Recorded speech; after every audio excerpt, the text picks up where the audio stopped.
Seattle couple Neal and Baird Nuckolls were taking a walk last year when they came across a small, isolated cluster of 13 buttercup yellow colonial-style houses smack in the middle of a 500-acre city park. They were taken by the beauty of the area, 2 miles of beach on Puget Sound and views of the Olympic Peninsula. It turned out the site was a former military base, Fort Lawton, established in 1900 as a coastal defense unit that morphed into an infantry post and a POW camp. The houses on the property were for sale, with asking prices between $1.8 million and $3 million.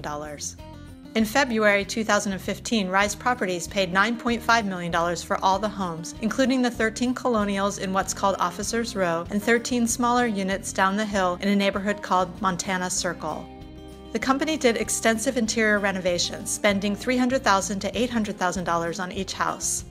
Prospective buyers weren't permitted to view the interiors before they committed, had to go through a lottery to pick their home, and were limited to one of 2 designs for the inside renovation.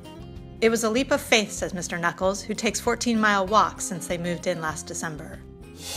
Bob Dahl lived with his family in one of the Officers Row homes when he was a Navy commander in 1978 and then again in 1990. He was back at Fort Lawton last month visiting his daughter, Kathleen Kapla, and her husband, James, who bought a 4,000 square foot home on the site for $1.799 million in September.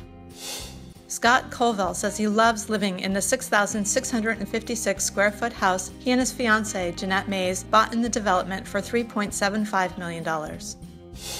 Mila Tatyanin and her husband Victor bought their 1,995 square foot house in Montana Circle for $1.2 million in April after they saw the listing on Zillow.